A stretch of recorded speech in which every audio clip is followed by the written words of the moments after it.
وسلم عليه وآله جميعا وسلم يا رسول الله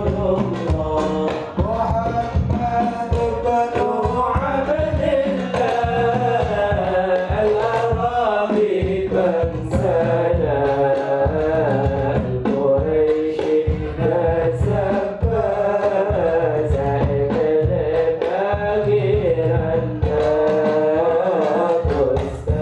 النابلس يا رسول الله محمد بن عبد الله الأرامي بن سلام القريشي نسب زعيم الأمير النابلس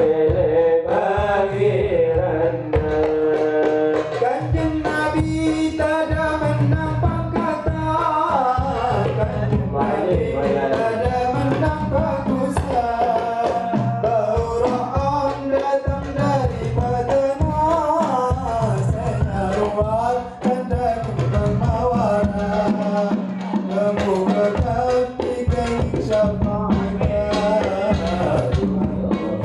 ya Tuhan akhirat. Amin amin aduh Gusti Allah, amin amin aduh Gusti Allah. Allahumma salli wa sallim alaihi wa alihi jami'an wa sallim. Assalamualaikum warahmatullahi wabarakatuh. Alhamdulillah wassalatu wassalamu ala Rasulillah Muhammad bin Abdullah wa ala alihi wa sahbihi wa mawalah wa la hawla wa la quwwata illa billah amma ba'd.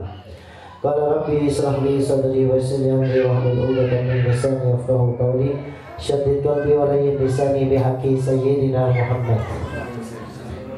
Amma ba'd. Qala al-mu'allif rahimahullahu ta'ala wa nafa'ana bihi wa bi ulumihi fid dharain amin. Qala ubudillaha ka'annaka tarahu wa'dud nafsaka fil mauta wadhkurillah inda kulli hajarin wa inda kulli syajarin wa idha amilta sayyi'atan fa'mal bijanbiha hasanah as-sirru bisirr wal alaniyatu bil alaniyah. Nabi Muhammad sallallahu alaihi wasallam bersabda kepada salah seorang sahabat yang bertanya kepada Nabi, ya Rasulullah, wasiatkan kepada aku, yaitu Abi Salmah dari Rawat bin an Abi Salmah Sayyidina Mu'ad berkata kepada Nabi sallallahu alaihi wasallam, ya Rasulullah, berikan wasiat kepada aku. Maka Nabi mengatakan, sembahlah Allah, ibadahlah engkau kepada Allah subhanahu wa ta'ala ka'annaka tarahu, seolah-olah engkau bisa melihat Allah. Kalau mau ibadah itu begitu. Kita itu kan, kenapa kok digambarkan begitu? Karena kalau kelihatan, biasanya kita lebih takut.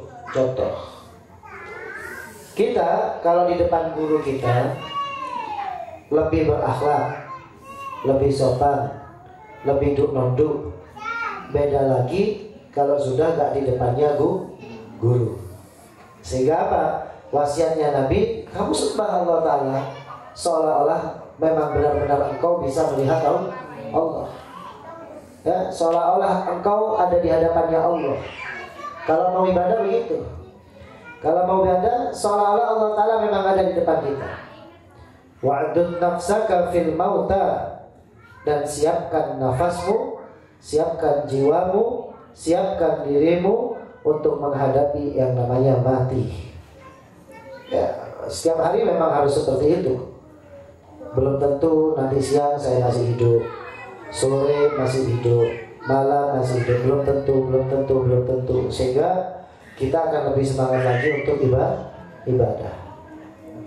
Wadkurillah inda kulli hajar, zikirlah kepada Allah, ingatlah kepada Allah inda kulli hajarin, Hajar bimakna hadar.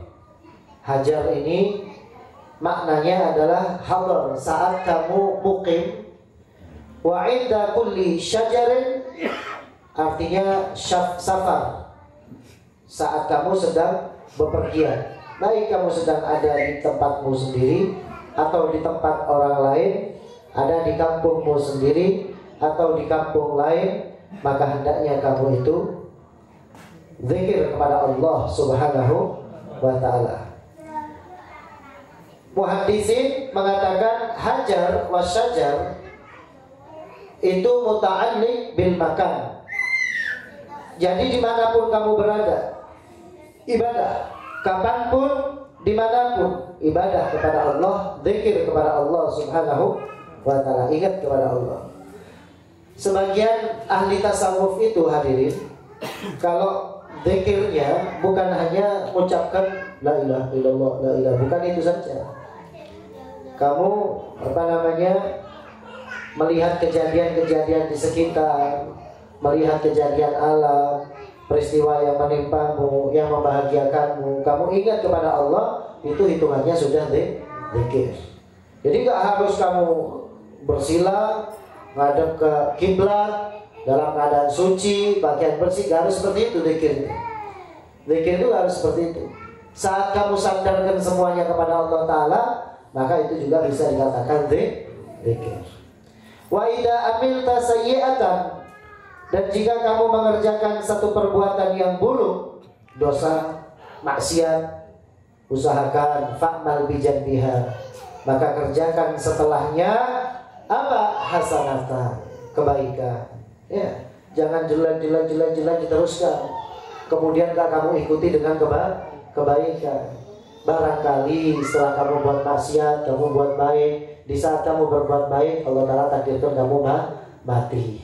Jangan sampai maksiat, khawatir mati di tengah-tengah maksiat. Ya. Asirru bisir. Kalau kamu sir maksiatnya, maka jalani kebaikan yang sir juga. Taubatnya maksudnya. Asirru, taubatnya bisir, begitu. Ya, hadisnya artinya begitu. Dosa sir, maka taubatnya juga dengan sir. Alaniyah, terang-terangan dosanya, maka taubatnya juga terang-terangan. Gambarannya begini. Asirru bisir, saat kamu muncul penyakit hati, gak usah diceritakan sama orang. Ya, saya sudah buruk sangka, saya sudah gak usah, cukup diri kamu dengan Allah Subhanahu wa ta'ala. Astagfirullah, saya punya dosa. Makanya orang alim sama orang yang gak alim, tetap nilainya itu beda di mata Allah. Kalau orang alim begitu berbuat dosa, hatinya langsung istighfar. Dosa. Tapi kalau orang bodoh melakukan maksiat dikira ibadah. Melakukan maksiat dikira ibadah. Sehingga apa?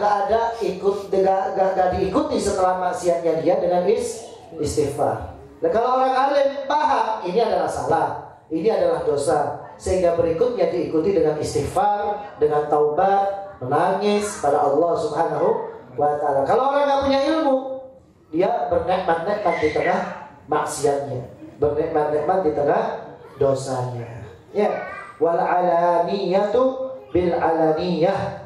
Alaniyah, dosa yang kamu kerjakan secara terang-terangan, taubatnya juga harus terang-terangan. Ya, jadi gak perlu malu, tunjukkan saja kalau memang ada perubahan daripada dirimu. Jadi kadang orang itu gengsi. Pernahlah tahunan lo akodungan atau peta akodungan, todus akodungan. Kamu gak pakai kerudung, itu dosa yang alaniah. Maka kamu harus tobat dengan alaniah, dengan cara apa? Pakai kerudung tanpa malu. Ya, jadi akodungan mau di dalam rumah, ya lo manfaat. Tampakkan ke semua orang kalau kamu sudah tobat daripada maksiat, tidak pakai kerudung, membuka auratnya. Ya, membuka aurat secara terang-terangan. Tutup maksiat yang kamu perbuati, dia biar kelihatan oleh Allah Subhanahu, biar kelihatan oleh masyarakat juga bahwa kamu memang adalah orang yang sudah berubah. Sehingga apa? pandangan manusia kepada kamu itu tidak selalu keadaanmu itu adalah orang yang jelek di mata mereka. Tunjukkan, jangan pakai malu onjo kok ngotot tetap ngetek beli. Tidak perlu seperti itu. Tampakkan kepada semua orang kalau memang kamu sudah berubah. Kalau memang kamu sudah taubat, kalau memang kamu sudah berhenti daripada perbuatan-perbuatan yang dimurkai oleh Allah Subhanahu wa taala. Al-hadits tsani asyar. Hadis yang ke-12. Fi wasiyatihi bi birril walidain. Di dalam wasiatnya berbakti kepada orang tua, untuk kita berbakti kepada orang tua.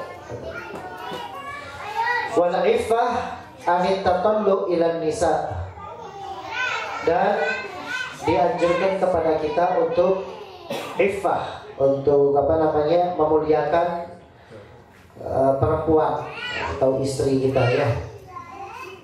Nah, wa ani bin Umar, dari Sayyidina Abdullah bin Umar, qala Rasulullah sallallahu alaihi wasallam, Nabi bersabda, birru aba'akum tabirrukum abna'ukum wa'ifu ta'iffa nisa'ukum.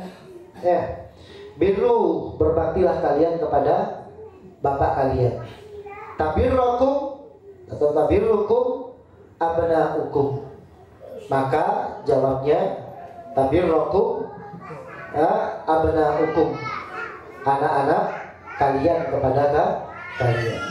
Wa'ifu ta'iffa nisa'ukum, kamu berbuat lembutlah, berbuat baiklah kepada istrimu, kepada perempuan-perempuanmu, maka perempuanmu itu juga akan berbuat baik kepada dirimu. Ya, ini yang diwasiatkan oleh Nabi Muhammad sallallahu alaihi wasallam untuk kita selalu senantiasa berbakti kepada kedua orang tua. Nah, hadirin yang dimuliakan Allah, di sini akan kita gali sedikit tentang birrul walidain, karena di dalam kitab ini tidak diceritakan begitu panjang tentang birrul walidain, maka kita akan ambil dari kitab yang lainnya. Sayyidina Abdullah bin Abbas, beliau mengatakan ada 3 ayat yang nazalat makrunatun bisalas, turunnya itu bersamaan dengan 3 ayat juga. Jadi 3 ayat ini turunnya bergandengan, bergandeng-gandengan. La yaqbalullahu minha wahidah bi ghairi qarinatiha. Kalau kamu kerjakan yang satu, kemudian yang satunya gak kamu kerjakan, maka yang satunya tidak bakal diterima oleh Allah Subhanahu wa ta'ala. Contoh, qauluhu ta'ala, firman-Nya Allah Subhanahu wa ta'ala, wa ati'ullaha wa ati'ur rasul. Nurutlah kalian kepada Allah dan nurutlah kalian kepada Rasul. Ini salah satunya saja gak bisa. Nurut kepada Allah saja gak bisa, kamu juga harus nurut kepada Rasul. Nah, ini turunnya bersamaan. Ati'ullah ada korinahnya, ada barangannya, yaitu ati'ur Rasul. Berbaktilah, takwalah, taatlah kepada Rasul. Faman atau Allah walam yuti'ir Rasul la yaqbal ta'atah. Siapa orang yang taat kepada Allah dan tidak taat kepada Rasul, maka tidak diterima taatnya. Siapa orang yang taat kepada Rasul, tidak taat kepada Allah, maka tidak diterima juga taatnya. Harus bersamaan. Yang kedua, wa aqimus sholata wa atuz zakah. Ya, dirikanlah salat dan bayarlah zakat. Kamu dikatakan ahli ibadah kalau kamu bayar salat juga bayar, kalau kamu kerjakan salat juga bayar zakat. Kalau kamu kerjakan salah satunya dan satunya tidak kamu kerjakan, kamu belum dikatakan ahli ibadah. Dua-duanya harus dikerjakan. Yang ketiga, anishkurli wali walidaika. Ya, hendaknya kalian bersyukur kepada aku, kata Allah, dan juga bersyukur kepada kedua orang tua kalian. Nah, ini harus. harus. Gak bisa syukur saja kepada Allah tapi gak syukur kepada orang tua. Harus syukur kepada Allah, harus syukur kepada Rasulullah, kepada orang tua. Faman syakarallah wa lam yushkar walidayhi lam yuqbal minhu syukruh. Siapa orang yang syukur kepada Allah dan dia tidak syukur kepada orang tuanya, maka tidak diterima syukurnya oleh Allah Subhanahu wa ta'ala. Kita syukur kepada Allah dengan cara apa? Mengerjakan yang diperintah, meninggalkan yang dilarang. Syukur kepada orang tua ini juga perintah Allah. Ada caranya. Gimana caranya? Berbakti kepada kedua orang tua. Ibn Uyainah, beliau mengatakan, man shalla salawatil khamsa faqad syakarallah. Siapa orangnya yang salat 5 waktu, maka dia berarti telah syukur kepada Allah. Wa man da'a lil walidain fi adbari salawat faqad syakara lahuma. Siapa orang yang mendoakan kedua orang tuanya setiap usai sholat, faqad syakara lahuma, berarti orang tersebut telah syukur kepada kedua orang tuanya. Ibn Uyainah menilai doa anak setiap setelah sholat itu adalah bentuk syukurnya anak mempunyai orang tua. Ini hayyan kana au mayyitan, baik orang tuanya masih hidup atau orang tuanya sudah meninggal dunia. Nah, bisa kita bayangkan tuh, kalau ada orang yang gak mau sholat, sudah gak mau sholat, pasti dubur sholatnya, setelah sholatnya dia gak bakal mendoakan orang tua. Saat dia tidak sholat, berarti dia durhaka kepada dua-duanya, durhaka kepada Allah, juga durhaka kepada orang tua. Ini haknya orang tua, kita harus mendoakannya. Hadirin rahmatullah. Li'anna Allah Ta'ala yaqul anishkur li wa liwalidayk fa syukrullah ayyusalliya fi kulli yawmin 5 marrat. Kata Ibn Uyainah, karena Allah Ta'ala mengatakan hendaknya kalian bersyukur kepada aku dan kepada kedua orang tuamu, fasyukrullah, maka syukur kepada Allah Ta'ala dengan sholat 5 waktu di setiap hari. Wa syukrul walidain ayyada'u lahuma fi kulli yawmin 5 marrah. Bentuk berbaktinya kita kepada orang tua kita adalah mendoakan orang tua kita sehari 5 kali. Nah, di sini ulama menilai bahwa hukumnya wajib aqallul ihsan, paling minimnya anak mendoakan orang tua itu 5 kali sehari. Ya, ditambah lagi ba'dal adzan, setiap setelah adzan mendoakan bapak ibunya, Rabbi firli wal walidayya warhamhuma kama rabbayani shaghira. Ya, itu dibaca sebanyak 3 kali ba'dal adzan. Ya, nah, itu juga bentuk bakti kepada orang tua.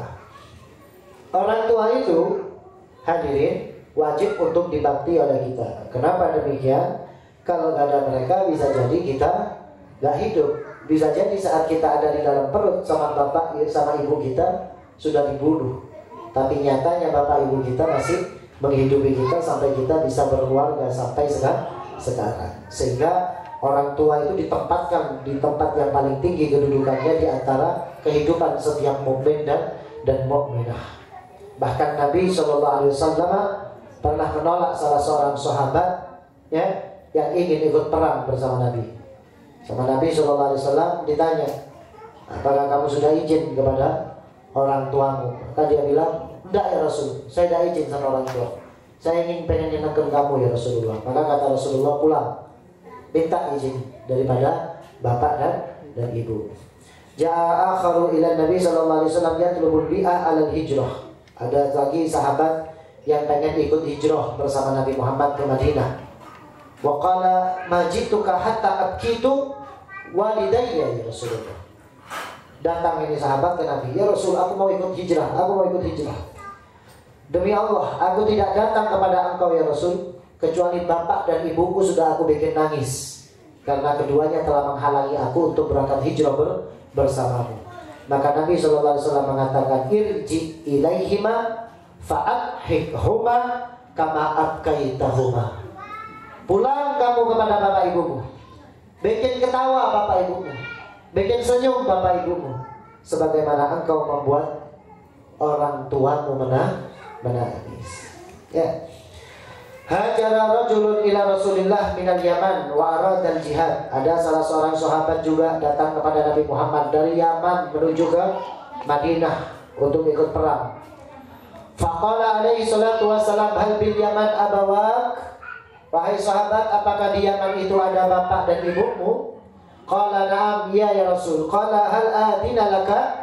Apakah keduanya sudah memberi izin kepada kamu? Qala la, tidak ya Rasul.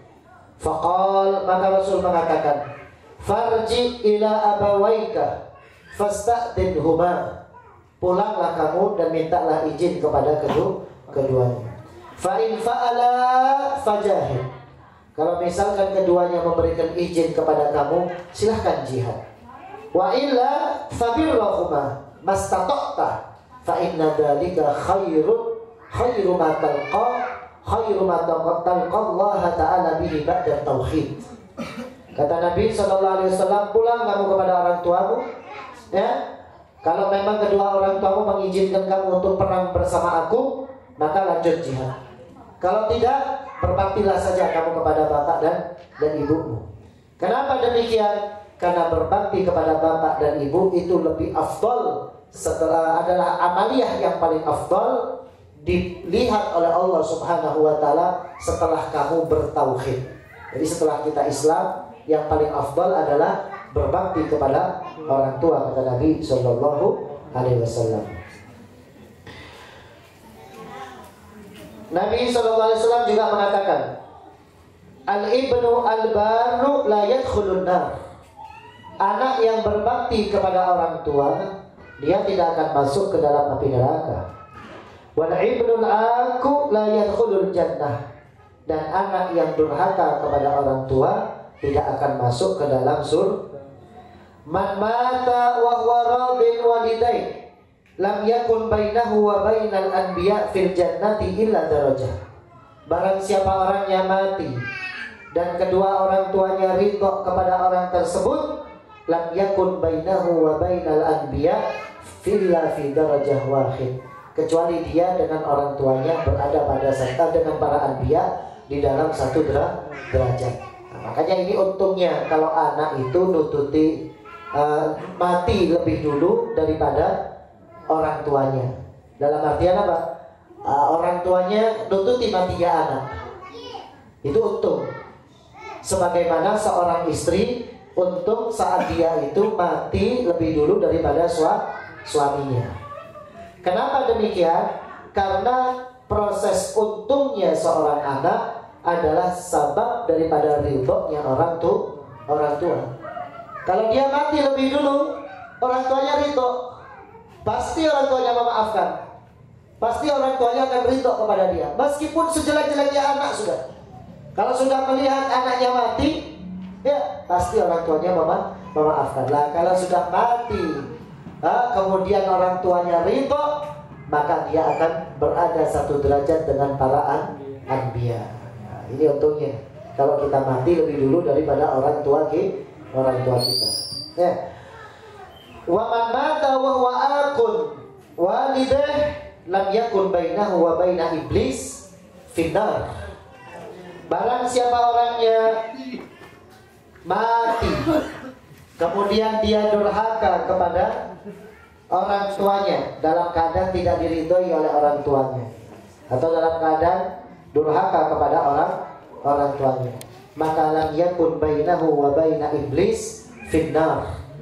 Maka antara dia dengan iblis ada di dalam satu kelas bersama iblis di dalam neraka. Nah, jadi kalau ente mati lo oleh ridho orang tua, berarti kena ente pada di iblis di dalam neraka. Tapi kalau ente mati kemudian dapat ridhonya orang tua, maka ente berada di dalam surga bersama para anbiya. Ini hadis dari Nabi Muhammad Sallallahu Alaihi Wasallam. Kebanyakan istri yang mati lebih dulu daripada suaminya adalah istri-istri yang baik di mata Allah. Kenapa begitu? dia akan mendapatkan ridho daripada suaminya. Dia akan mendapatkan ridho dari suaminya. Makanya Anda punya pengalaman ketika ada seorang Kapolres kecelakaan bersama istrinya di satu mobil di tol, mati istrinya di tempat, Kapolresnya masih hidup. Ya, wah sedih, drop sampai nggak mau kerja. Begitu tahlil ke-7 datang, semuanya berbela-sungkawa, saya ucapkan turut berduka cita. Begitu anak datang masuk, anak bilang ke dia, selamat Pak, istrinya meninggal. Anak bilang, selamat Pak, istrinya meninggal. Mentelik ke anak. Mentelik. Sabar, nanti saya terangkan Pak. Ya, selamat istrinya meninggal. Kenapa begitu? Anak lihat kondisinya. Si suami ini dalam keadaan sedih ditinggal mati istrinya. Berarti cinta berat ini suaminya kepada istrinya. Ya, apalagi menemani suami dalam perjalanan untuk bekerja. Jadi istrinya ini memang menjadi motivasi. Dia bilang, kalau anak sampai jadi seperti ini motivasi dari anak punya istri.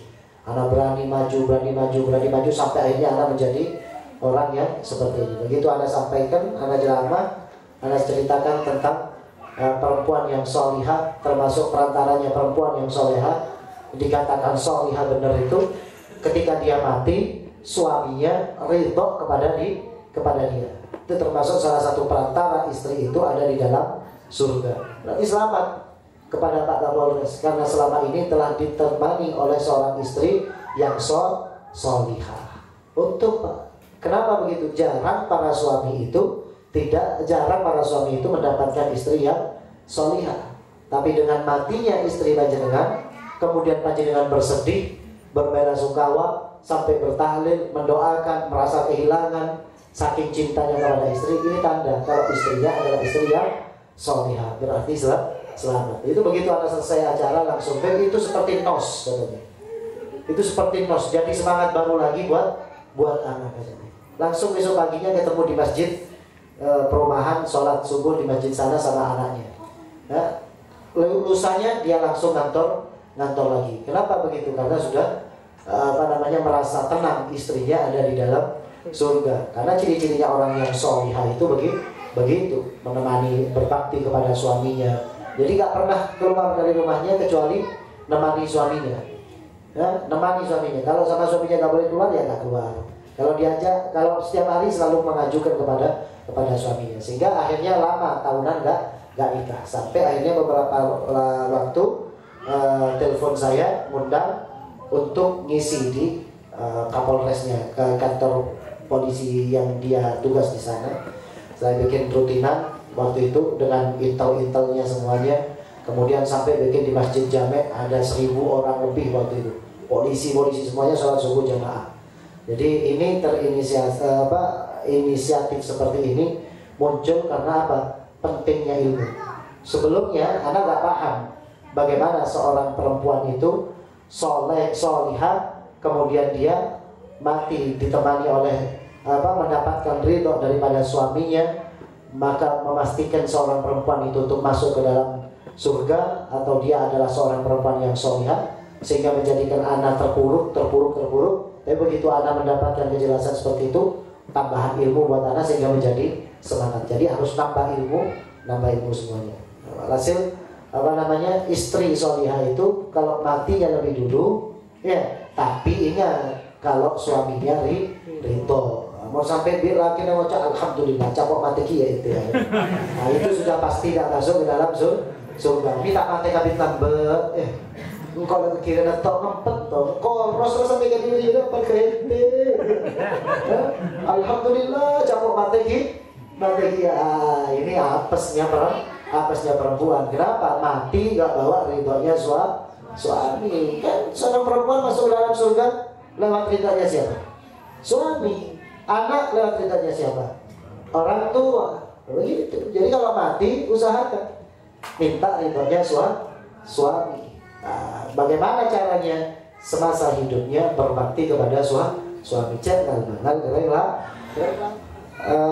Ini dikatakan biru abaakum tabirrukum abnaukum. berbaktilah kalian kepada bapak-bapak kalian, kepada orang tua kalian.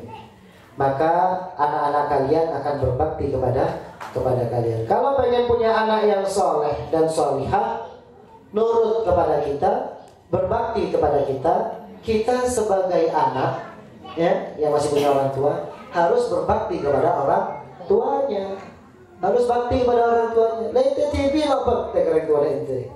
Benar. Tak sertakan. Terus mau nanti anak lo dia bakal gitu. Kan begitu. Jadi kalau ente saja sudah berani kepada orang tua, anakmu pasti berani ke kamu. Gitu. Kalau kamu takut kepada orang tua, anakmu pasti takut kepada kamu. Makanya ini yang dikatakan taraktukum alal mahajjatil baydha. Ini yang dikatakan begitu. Yang dikatakan rumusnya sudah jelas dalam kehidupan itu ini. Kenapa begitu? Ente terang di anak sebeteh, berarti ente rumusnya kudu bekte ke orang itu, ke orang tua. Harus nurut kepada orang tua. Hamsu basyair liman yabirru abaweh. Ada 5 kabar gembira bagi orang yang berbakti kepada orang tuanya. Yang pertama, yabirru yang pertama tulul umur. Yang pertama, dia akan mendapatkan panjang umur. Yang kedua, husul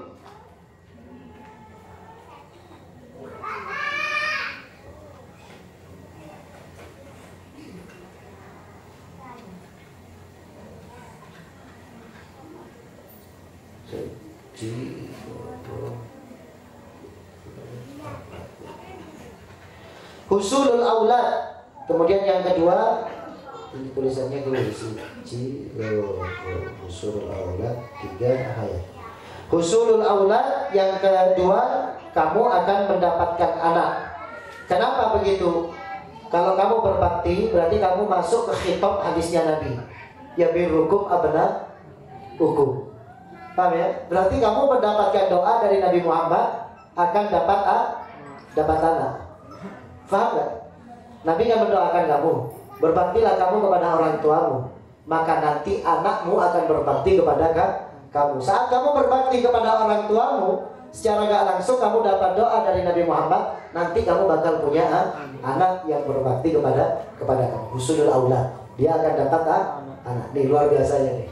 Luar biasanya apa yang disabdakan oleh Rasulullah Sallallahu Alaihi Wasallam. Hayatuhum, berarti kamu akan mendapati hidupnya anak-anak kalian.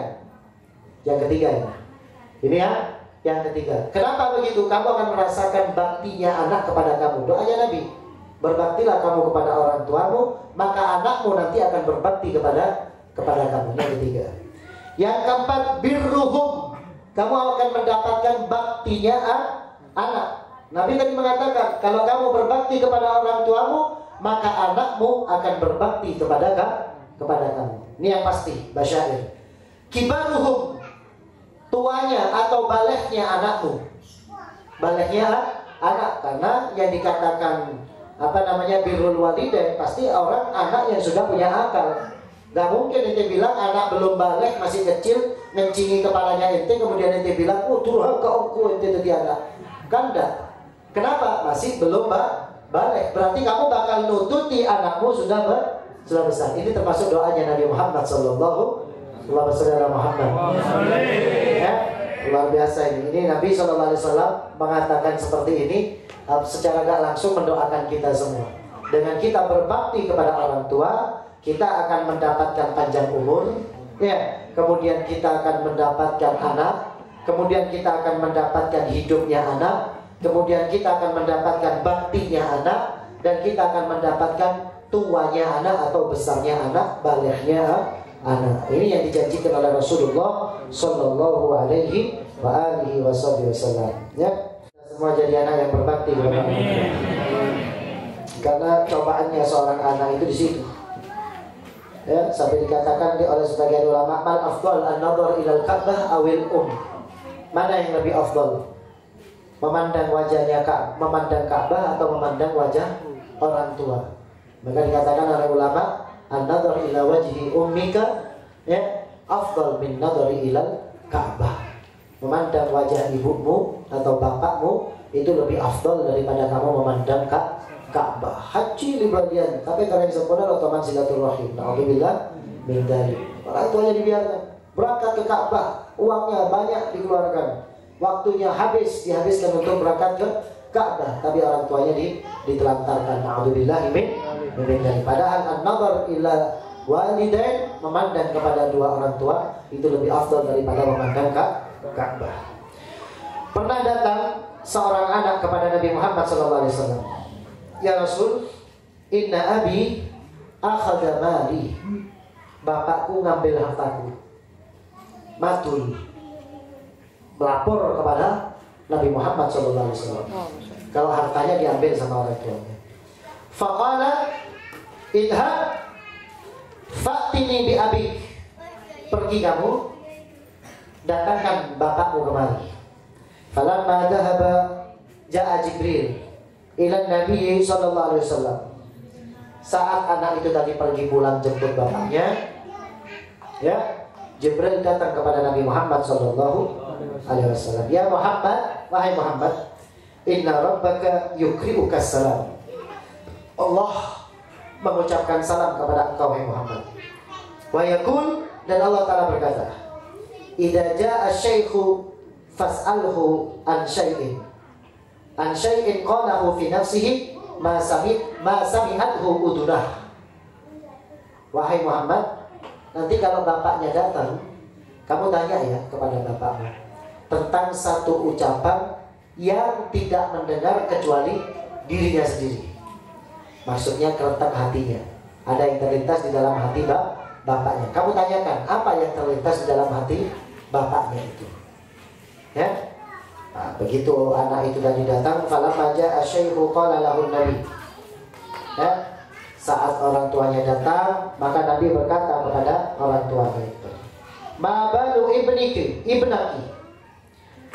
yashkuka annaka akhadta malahu. Wahai orang tua, wahai bapak, ini anakmu melapor kepada aku bahwa kamu telah mengambil hartanya, katanya. Bahwa kamu telah mengambil hartanya. Faqala syekh, maka orang tuanya berkata, is'alhu ya Rasulullah, hal anfaqtuhu illa ala ihda ammatihi aw khalatihi aw ala nafsi. Tanyakan kepada anakku itu ya Rasul, kepada siapa aku jalankan uang yang aku minta, yang aku ambil dari dia. Tidak lain dan tidak bukan aku jalankan kepada pamannya dia, kepada bibinya dia, kepada saudara-saudaraku ya Rasulullah yang semuanya mempunyai hajat, kebutuhan. Ya, faqala Nabi sallallahu alaihi wasallam, da'ni min hadza. Ya sudahlah, biarkan perkara ini, kata Nabi sallallahu alaihi wasallam. Lupakan masalah ini.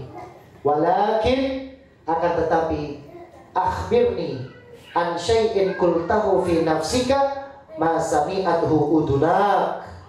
Akan tetapi sekarang lupakan perkara laporan anakmu itu. Lupakan perkara apa yang dilaporkan anakmu kepada aku, tapi sekarang ceritakan kepada aku tentang apa yang terlintas di dalam hatimu, wahai bapak. Jadi bapaknya masih belum Islam. Maka si bapak mengatakan, apa kata bapaknya? Wallahi ya Rasulullah, ma yazalullahu yaziduna bika yakinan. Ya Rasul, demi Allah, tidaklah aku ketemu kamu sekarang ini kecuali aku telah bertambah yakinku kepada engkau ya Rasul. Ya, laqad qultu fi nafsi ya Rasul, aku telah mengucapkan di dalam hatiku syai'an ma sami'athu udunayya. Qul wa ana asma'. Ayo ucapkan. Aku dengar, aku pengen dengar. Fa ansyada asy-syaikhu mukhatiban ibnah. Akhirnya bapak ini tadi bersair, menyenandung sebuah sair. Yang sairnya itu ditujukan kepada anaknya.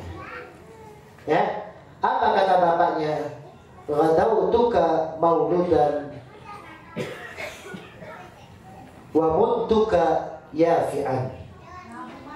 Ta'allu bima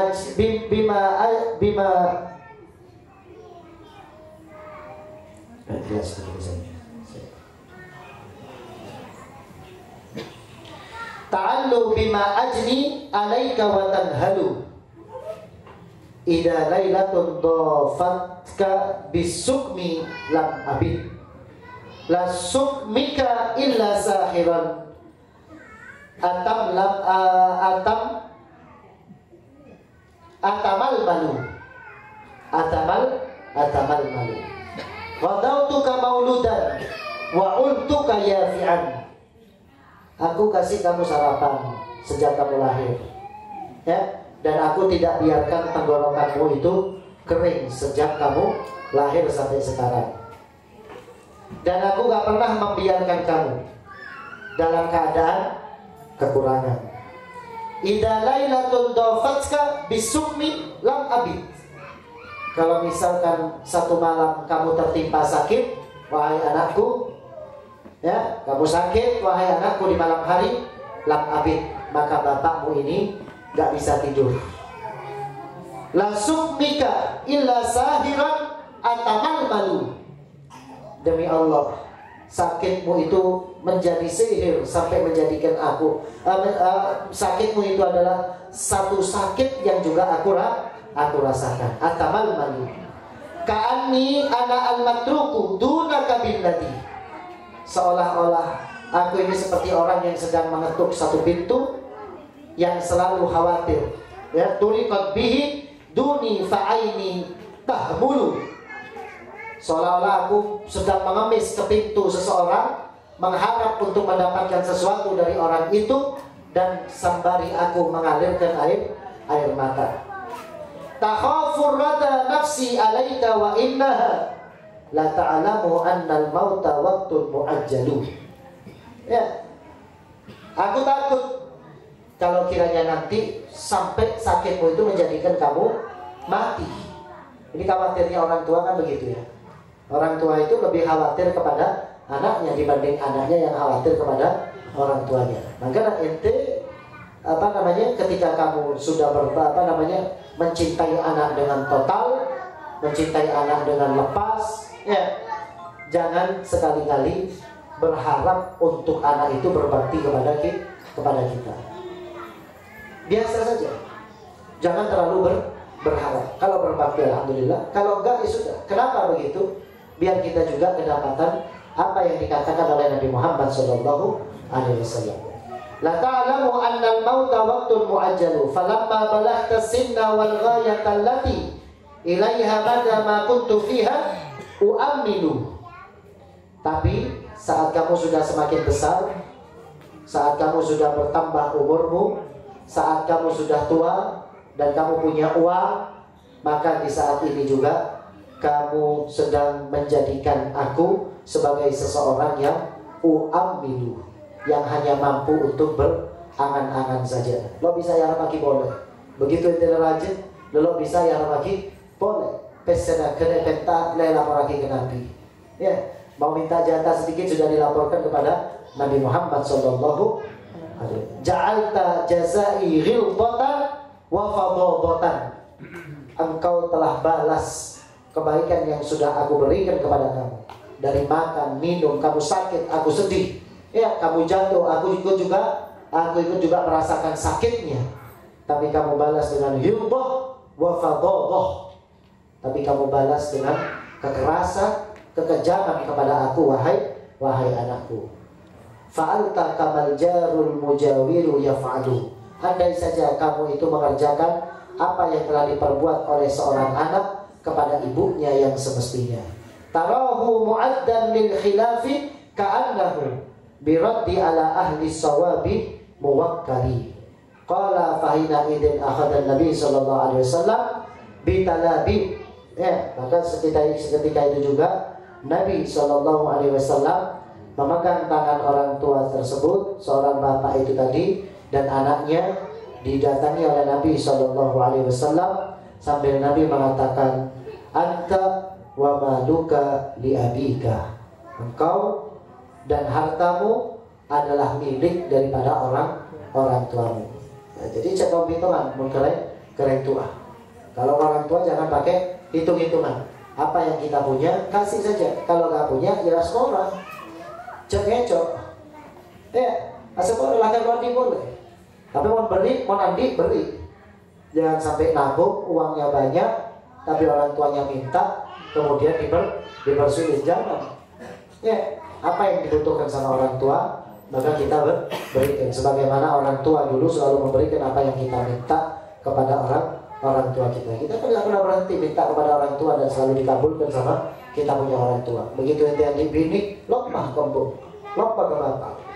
Ya, begitu sudah punya istri, sudah lebih sibuk untuk menghidupi istri dan anaknya dibandingkan dengan orang tuanya. Makanya untuk bagi siapapun yang masih mempunyai orang tua, berusaha semaksimal mungkin. Ya, kewajibanmu penuhi. Wajibmu apa? Ya, kewajibanmu itu penuhi dulu. Setelah kewajibanmu selesai, baru bahagiakan orang tuanya. Apa kewajiban? Hak-hakmu yang harus kamu selesaikan. Di antara dengan manusia, utang, piutang misalnya. Selesaikan dulu itu semua. Ya, paksakan, fokus untuk selesaikan itu semuanya. Sembari kamu memberikan bagian untuk orang tuanya. Kalau memang tidak bisa membahagiakan secara optimal orang tua kita. Tapi kadang orang tua itu ada yang merasa bahagia meskipun anaknya tidak memberi kepada orang tuanya. Ya, ada juga orang tua yang gak bisa bahagia kalau gak dikasih uang sama anaknya. Berarti PR-mu itu. Gak boleh. Cek kastoran ku adi orang tua model jadi oleh. Ya, kita punya orang tua yang banyak nuntut ke ente, ya sudah, ente tetap harus berbakti. Tapi juga jadi pelajaran. Kelak kalau kita menjadi orang tua, jangan gampang-gampang nuntut kepada anak, biar mendapatkan doa dari Nabi Muhammad SAW. Rahimallahu imra'an a'ada waladahu ala birrihi.